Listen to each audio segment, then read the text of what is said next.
Bueno, muy buenos días.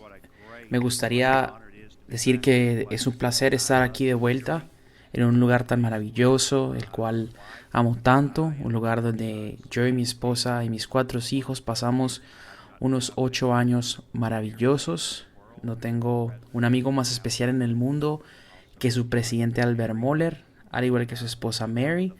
Tienen ustedes la mejor facultad de todo el mundo, así que espero que usted aprecie estudiar bajo esas personas. Y si fue que difícil dejar este lugar, recuerdo la última noche que estuve aquí en la casa de los Moller, estábamos en la casa en el sótano de ellos y luego algo que casi nunca sucedió. Estaba llorando, mi esposa estaba llorando, Moller estaba chillando, su hija Katy bajó a donde estábamos y también comenzó a llorar y me dijo: no puedo creer que te vas. Siempre pensé que estarías aquí hasta que me casara. Entonces le juré en ese momento que no extrañaría su matrimonio. Entonces estuvimos ahí cuando contrajo matrimonio. Hay tantas cosas que puedo decir, pero no quiero perder el tiempo. Así que sí que extraño al doctor Moller, especialmente cuando me da la actualización diaria de los deportes, ya que es tan conocedor de los asuntos atléticos y es tan aficionado. Recuerdo muy lúcidamente una vez cuando solo había estado aquí un año, Albert me dijo y me llamó: quiero que me respondas una pregunta y no quiero que trates de actuar como un todo. No sé qué quiso decir en lo último, pero me preguntó: estoy escribiendo un artículo y rápidamente quiero que me hables de los 49 de San Francisco. Ese es un equipo de básquetbol, béisbol o fútbol americano. Y yo le dije: bueno, de hecho es su equipo de fútbol soccer. Y él me dijo: no sabía que tenían un equipo de fútbol soccer. Y yo le dije: pues no lo tienen. Y me dijo: no te lo podías aguantar, ¿cierto, Allen? Bueno, me parece que a pesar de eso es un hombre de los más brillantes que he conocido y alguien que yo busco una y otra vez para consejo, sabiduría y dirección. Y raramente me ha fallado. Esta mañana quiero que nos enfoquemos en una carta del Nuevo Testamento, a lo que el hermano David Platt llama uno de sus libros la carta misionera con recaudación de fondos, con una introducción amplia, el libro de los Romanos, capítulo 15, versículos 14 y 24. Y usted no entiende el impacto que Pablo quiere dar si no antes se devuelve el versículo 8. Así que leeré desde el versículo 8 hasta el 24 y allí encontrar las marcas de la gente de la gran comisión. Pues les digo que Cristo se hizo servidor de la circuncisión para demostrar la verdad de Dios, para confirmar las promesas dadas a los padres y para que los gentiles glorifiquen a Dios por su misericordia, como está escrito. Por tanto te confesaré entre los gentiles y a tu nombre cantaré. Y vuelve a decir: regocíjense gentiles con su pueblo. Y de nuevo: alaben al Señor todos los gentiles y a todos los pueblos alaben. Y a su vez en Isaías dice: retoñará la raíz de Isaí al que se levanta a regir los gentiles pondrán en él su esperanza. Y el Dios de la esperanza los llene de todo gozo y paz en el creer, para que ahunden en la esperanza por el poder del Espíritu Santo. En cuanto a ustedes, hermanos míos, yo mismo estoy también convencido de que ustedes están llenos de bondad, llenos de todo conocimiento y capaces también de amonestarse entre los unos a los otros. Pero les escribo con atrevimiento sobre algunas cosas, para así hacer que las recuerden una y otra vez, por la gracia que me fue dada por Dios para ser ministro de Cristo Jesús a los gentiles, ministrando a manera de sacerdote el Evangelio de Dios, a fin de que la ofrenda que hago de los gentiles sea aceptable, santificada por el Espíritu Santo. Por tanto, en Cristo Jesús he hallado razón para gloriarme en las cosas que se refieren a Dios, porque no me atreveré a hablar de nada sino lo que tengo en Cristo, por medio de mí para la obediencia de los gentiles en palabra y en obra, por el poder de señales, milagros y prodigios, en el poder del Espíritu de Dios, de manera que desde Jerusalén y por los alrededores hasta el Ilírico he predicado en su plenitud el Evangelio de Cristo. De esta manera me esforzaré en anunciar el Evangelio no de donde Cristo ya era conocido, para no edificar sobre el fundamento de otros, sino que, como está escrito, aquellos a quienes nunca se les fue anunciado acerca de él verán, y a los que no han oído entenderán. Anhelo de Pablo entonces fue este: por esta razón muchas veces me he visto impedido de ir a ustedes, pero ahora no he quedado ya y más lugares para mí en esas regiones, y puesto que por muchos años he tenido un gran deseo de ir a ustedes, cuando vaya a España los visitaré, porque espero verlos al pasar y que me ayuden a continuar hacia allá, después de que haya disfrutado un poco de su compañía. Una vez que disfruten de su compañía. John Fraser era un estudiante de ingeniería en Londres, un pianista de concierto, tenía una carrera por delante, ya lo tenía todo planeado para convertirse en un hombre muy rico, pero en su último año de universidad un compañero le entregó un panfleto pequeño, el cual estaba titulado "No lo digas". John Fraser leería este panfleto y como resultado no permanecería en Londres, no se convertiría en un pianista o un ingeniero famoso, pero sí en cambio viajaría a las provincias occidentales de China y pasaría su tiempo trabajando con las personas más marginadas. Al igual que muchos antes, tuvo que esperar 5 años hasta ver un converso, pero hoy día la entidad bautista de Misiones Internacional le dirá que ya hay por lo menos más de 300,000 conversos en esas regiones de Asia, y a causa del ministerio de John Fraser y aquellos que le siguieron, los hay. ¿Qué fue lo que leyó que le cambió la vida tan radicalmente? He aquí una porción de este panfleto llamado "No lo digas". Escuchemos bien lo que trata de decir aquí John Fraser para poder entender muy bien de dónde procede su llamado. Esa es una porción de eso. Un mandamiento se nos ha dado.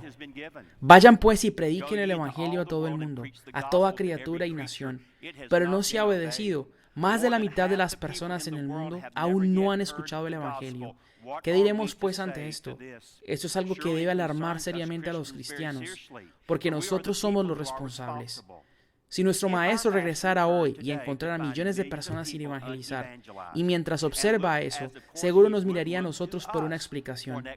No me imagino qué clase de explicación pudiéramos dar, pero solo una cosa estoy seguro: la mayoría de excusas a las que estamos acostumbrados a formular, deberíamos estar avergonzados de todas ellas.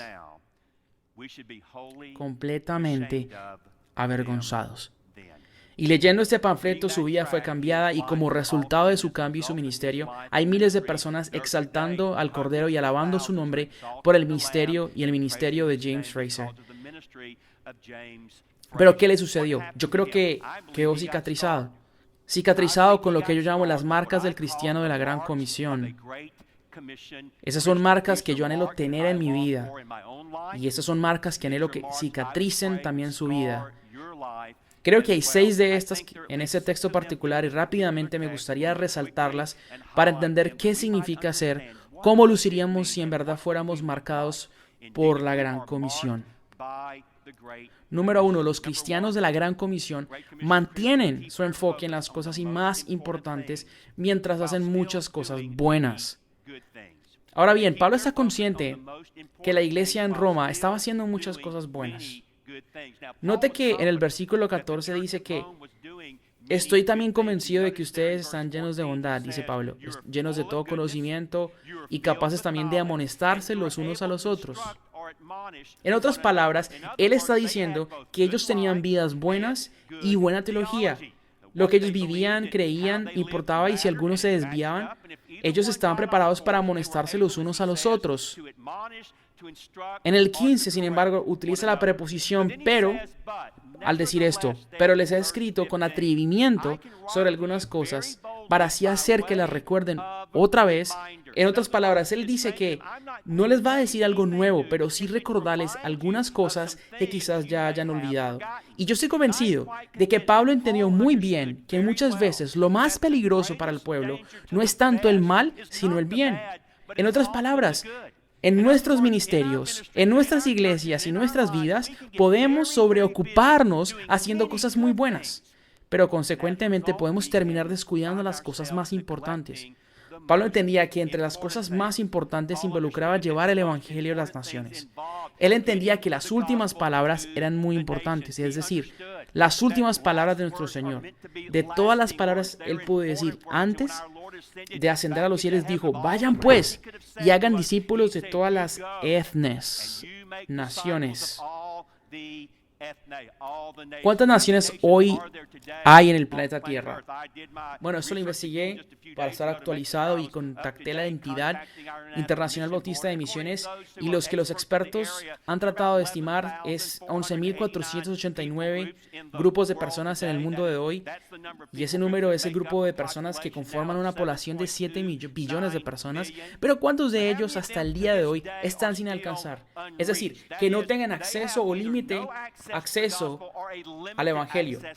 Y sorprendentemente en el año 2015, con todo nuestro dinero, personas y tecnología, con todo lo que tenemos todavía, hay más de 6,000 grupos sin alcanzar en el mundo en el día de hoy.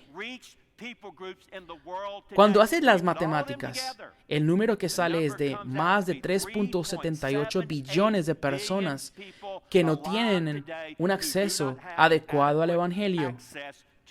Eso quiere decir que hay mucha gente alrededor de este planeta, escúcheme bien, nacerán, vivirán, morirán e irán al infierno.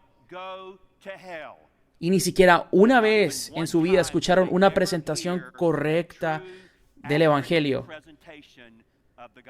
Eso quiere decir que hay lugares en este mundo el cual usted y yo podemos ir, en los que podemos ser soltados en paracaídas desde un avión o helicóptero y al aterrizar, caminar días, noches, meses sin encontrar una iglesia y menos encontrarse con un cristiano.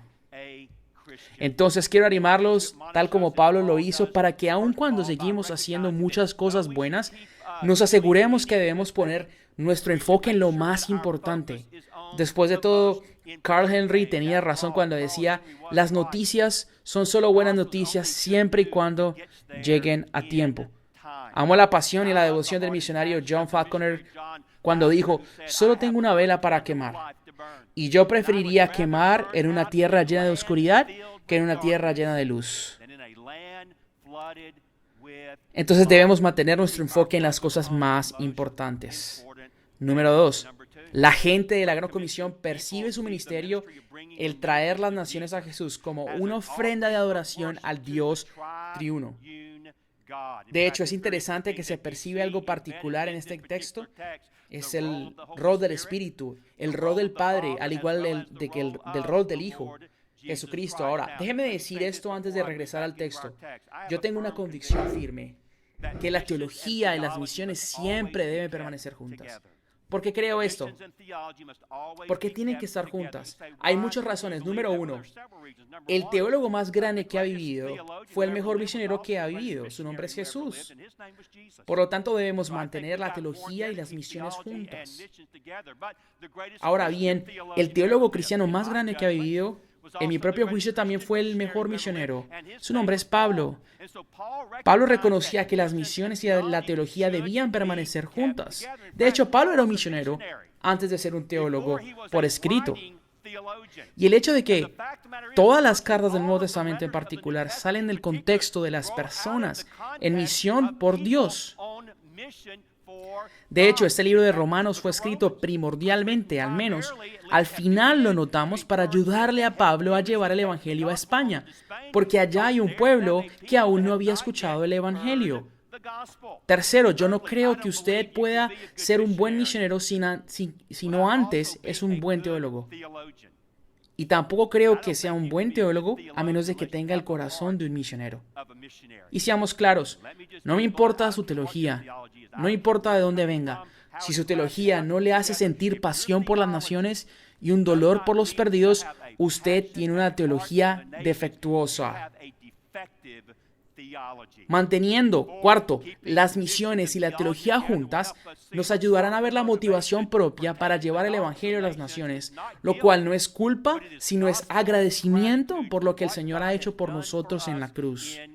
Y por último, quinto, mantener las misiones y la teología juntas nos ayuda a ver las misiones como un servicio de adoración a nuestro Dios. Para esto, mira el argumento de Pablo. Yo le voy a hacer una paráfrasis en el versículo 16-19. Dice más o menos esto: a causa de la gracia de Dios, ahí está el Padre, para ser ministro de Cristo, Jesús dice a los gentiles, ministrando a manera de sacerdote el Evangelio de Dios, a fin de que la ofrenda que hago a lo de los gentiles sea aceptable, santificada por el Espíritu. Por tanto, en Cristo Jesús he hallado razón para gloriarme en las cosas que se refieren a Dios. Porque no me atreveré a hablar de aquella cosa o de nada, sino de lo que Cristo ha hecho por medio de mí para la obediencia de los gentiles en palabra y en obra. En otras palabras, la misión es un acto de adoración que comienza con Dios y realizado por Dios, pero lo hace a través de sus sacerdotes, los creyentes. En otras palabras, las misiones es el traer una ofrenda de adoración a Dios para su gloria. John Stott reafirma esto cuando dice: el motivo más alto de los misioneros no es la obediencia a la gran comisión, aunque es importante, ni amor a los perdidos, aunque sea fuerte tal incentivo, especialmente cuando contemplamos la ira de Dios, pero en cambio sí es el celo. Un celo ardiente y apasionante por la gloria de nuestro Señor Jesucristo. Solo un imperialismo es cristiano, y es el cuidado por su majestad imperial, Jesucristo, y por la gloria de su imperio. Entonces, cuando estamos conquistando las naciones como sacerdotes creyentes, admitimos que el Padre ha iniciado por gracia nuestra salvación, el Hijo en el Evangelio se ha entregado su vida por nosotros, y como vemos en el versículo 19, el Espíritu Santo ha empoderado nuestra nación, nuestra salvación. Las misiones mundiales es el trabajo de Dios y es nuestra adoración. Es el trabajo de Dios y es nuestra adoración. Vemos las misiones como una ofrenda de adoración para el Dios Trino. Número 3. La gente de la Gran Comisión son personas centradas en Cristo, quienes se glorían solamente en Cristo Jesús y no en ellos mismos. Ciertamente todos recordamos lo que Pablo dijo en Gálatas 6:14. Pero jamás acontezca que yo me gloríe, sino en la cruz de nuestro Señor Jesucristo, por el cual el mundo ha sido crucificado para mí y yo para el mundo. En este manifiesto misionero, Romanos 15 también incluye las mismas ideas, si se da cuenta.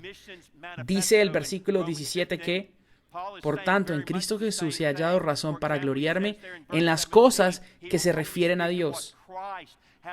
Hablando del poder que sucedía en los nuevos territorios con el poder del Espíritu que le permitía hacer el ministerio del Evangelio, entonces yo creo que Pablo entendió que lo que significaba ser un pueblo concentrado y centrado en Cristo y teniendo plantado en adentro de nuestro corazón la semilla de la Gran Comisión, él sabía que tener el Evangelio como el enfoque y a Cristo como el centro de las vidas iba a cambiar nuestra manera de pensar. Va a cambiar la forma en que hablamos, cómo actuamos, cambia nuestra forma de vivir e incluso llega a cambiar la forma en que vamos a morir. Escuche bien, e incluso va a cambiar la forma en que morimos.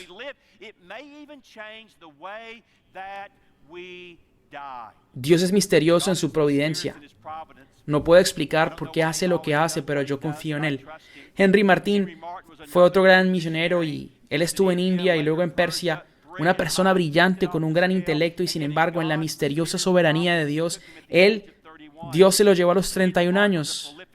Pero Henry era un creyente sólido y creo que dejó las cosas claras cuando dijo: el Espíritu de Cristo es el Espíritu de las naciones.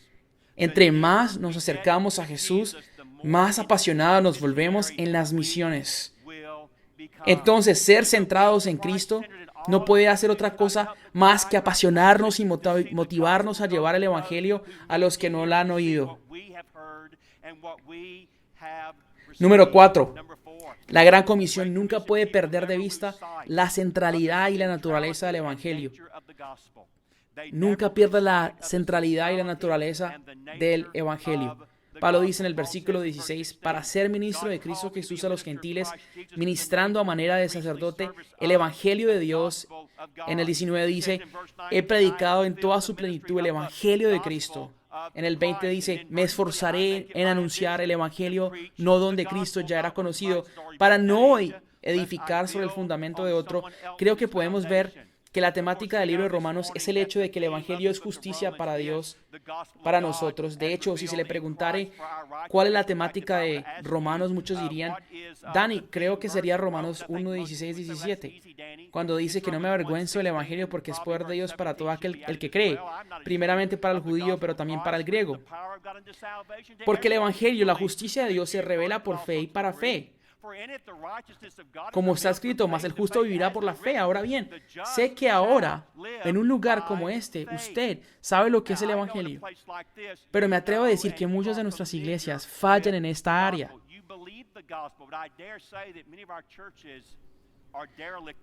Hace un tiempo tuve el honor de reunirme con Billy Graham. Me preguntan cómo hizo eso para que pasara. Bueno, no es como lo hice, sino a quien conozco. Su nieto era alumno del seminario, el que yo presido, y me dijo, ¿le gustaría conocer a mi abuelito? Y yo le dije, déjeme orar por eso. Bueno, sí quiero conocer a tu abuelito, le dije. Me reuní con él, con nuestras esposas, y todo lo que me esperé de él fue tal como lo esperaba. Era gentil, bondadoso. Y cuando estábamos hablando le pregunté, he escuchado que usted cree que en un domingo X, la mitad de las personas que están adorando en las iglesias en los Estados Unidos están perdidos. ¿Aún cree eso, Billy Graham? Y él me dijo, ya no lo creo, hermano. Creo que el número ha crecido mucho más. Y yo le pregunté, ¿por qué piensa así? Y él me dijo, porque ellos no han creído en el Evangelio. Entonces, hermanos míos, tenemos que asegurarnos que todo el lastre que hay no se pegue a la predicación del Evangelio. Y con eso no entonces engañar a las personas y dejarlos que guíen sus vidas con otro mensaje. Tenemos que recordar una y otra vez que el Evangelio es un mensaje muy simple. Que Dios en gracia y amor envió a su Hijo a este mundo. Su nombre es Jesús. Vivió una vida perfecta sin pecado. Y porque era sin pecado podía tomar el lugar de usted y yo. En ese lugar en la cruz recibió la ira de Dios y pagó la pena total que debíamos pagar delante de Dios, para que así, a causa de su resurrección, nosotros confiemos nuestro pecado en Él, lo confesemos y creamos en Él, entonces seremos salvos. Ese es el Evangelio, así de simple, claro y básico. Quiero decir algo de una manera distinta para que no se le olvide. En la cruz, Dios mató a su Hijo para que no tuviera que matarlo a usted. Usted dirá, un momento, ¿cómo así? Dios mató a su Hijo para que no me matara a mí. Un momento, la Biblia dice que fueron los judíos quienes mataron a Jesús. Sí, tuvieron parte. Otros dicen, creo que fueron los romanos. También. ¿No son mis pecados acaso los que le pusieron en la cruz? Sí, usted y yo tuvimos nuestra parte. ¿No son mis pecados acaso? Entonces cuando ya todo está dicho, no se le olvide que en Isaías 53 dice, pero quiso el Señor quebrantarlo, y Dios mató a su Hijo para que no tuviera que matarlo usted. Eso está en el núcleo y el corazón del Evangelio.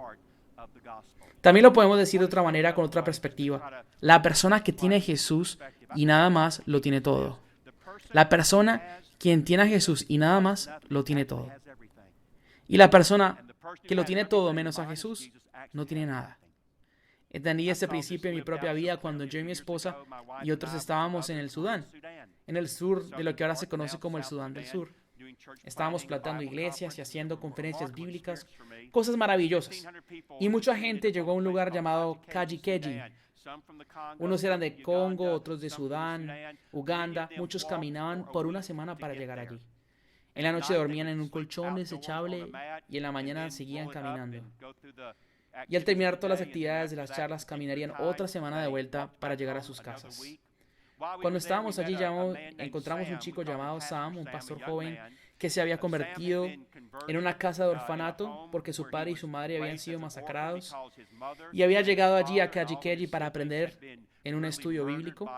Quería plantar iglesias. De hecho, ahora mismo él es el supervisor de plantaciones de iglesias y plantó una iglesia debajo de 3 árboles de mango. Cuando estábamos allí para preguntarle y ayudarle a plantar esa iglesia y ya listos para irnos, queríamos bendecir su vida para que le ayudaran en algo. Así que hablamos con él y con el liderazgo, le impusimos las manos y le dijimos: Sam, eso queremos hacer por ti. Te hemos comprado algunas cosas para que te ayude a empezar. Te compramos 2 bueyes, una yunta y semillas para que ares la tierra cercana a los 3 árboles de mango. Y porque Dios nos ha bendecido a nosotros, te hemos comprado la casita de barro en la que puedes vivir. Si usted conoce a Sam, ese sería un hombre quien posee 2 mudas de ropa, 2 pares de sandalia, una Biblia, 2 bueyes, una yunta, semillas y una casita. Lo repito: 2 mudas de ropa, 2 pares de sandalias, una Biblia, 2 bueyes, una yunta, semillas y una casita. Y todo eso es todo lo que tiene en el mundo. Pero no creo que jamás haya conocido a una persona en la vida con más gozo en Jesús que este hombre. Y cuando regresaba a mi casa, me di cuenta que la persona quien tiene a Jesús y casi nada, lo tiene absolutamente todo. Pero la persona quien tiene todo menos Jesús, no tiene nada. Y eso está en el centro del corazón y el alma del Evangelio. Número 5. La gente de la Gran Comisión está apasionada en dar el Evangelio a aquellos que nunca han escuchado el nombre de Jesús. Y aquí es donde creo que Pablo habla directo al corazón y nos convence de pecado. Porque él básicamente dice allí en el versículo 19, de manera de que desde Jerusalén y por los alrededores hasta Ilírico o lo que es Albania, he predicado en toda su plenitud el Evangelio de Cristo. De esta manera me esforcé en anunciar el Evangelio no de donde Cristo ya era conocido. Mira el versículo 22, y aquí es donde me quedo pasmado. Por esta razón muchas veces me he visto impedido de ir a ustedes, pero ahora, no quedando ya más lugares para mí en estas regiones, otras versiones hablan de provincias, Pablo está diciendo que todos aquellos que necesitan ser salvos ya han sido salvados en esas provincias. Pero creo que él diría que no. ¿Acaso será Pablo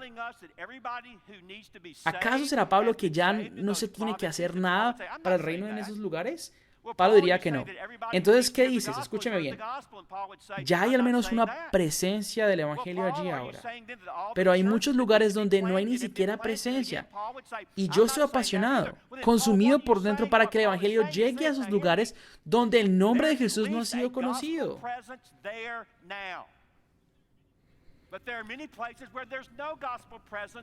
Dudo que en ese seminario sea diferente al mío. Muchos de ustedes vienen a trabajar en sus metas ministeriales y realizar el llamado de Dios en sus vidas. Y esto les sorprende. Quizás muchos dirán que una vez que terminan sus diplomas, se van a volver a sus casas, a sus estados, a casa de papá y mamá, donde usted vivirá, servirá y pastoreará seguro, hasta que Dios se apropie de su corazón. Y ya no es volver a Georgia, Carolina del Norte, Carolina del Sur, Alabama del Norte, a donde sea, Wisconsin. No sé a dónde vivirá, en fin. Pero Dios entonces se va a empezar a apropiar de su corazón y le va a decir, no.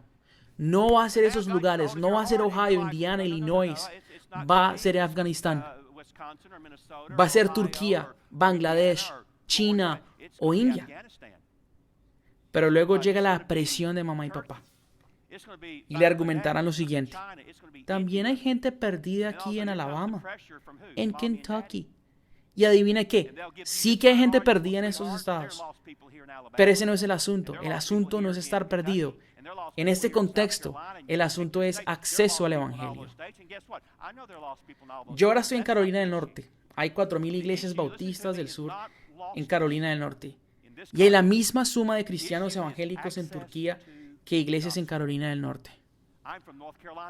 Yo quiero pensar que los obreros que manda Dios a la cosecha tienen esos lugares en sus corazones y por ende esos lugares deben también estar en nuestros corazones. Es increíble, yo vuelvo a pensar en la estadística. 4,000 iglesias en Carolina del Norte es lo mismo que hay cristianos en Turquía. Es increíble. Esos lugares tienen que estar en nuestro corazón. Quiero cerrar, pero antes quiero hacer un comentario. La gente de la Gran Comisión se ven como misioneros, cada uno haciendo su parte para ver la misión siendo completada. Pablo dice en el 24, cuando vaya a España los visitaré, porque espero verlos al pasar y que me ayuden a continuar hacia allá después de que haya disfrutado un poco de su compañía. Déjeme decir esto antes de cerrar. ¿Creo yo que todo el mundo es llamado para ir a las naciones? No. No creo que todos tengan ese llamado, pero sé que nos ha llamado a todos para orar por las naciones. Él nos llama a todos a dar por la causa y alcanzar las naciones. Y nos llama a liderar iglesias quienes tienen las naciones en sus corazones. Y liderarlas a esas iglesias para dar. Y en ese propósito, en esas congregaciones, levantar a aquellos que sí irán y aquellos que nunca han escuchado recibirán el nombre de Jesús. Sabe, la Gran Comisión no es una opción para considerar. Es un mandamiento glorioso que se debe obedecer. Seamos usted y yo obedientes a la comisión, porque la gente debe oír, las naciones deben reunirse en el trono adorando al Cordero inmolado que nos redimió por su sangre.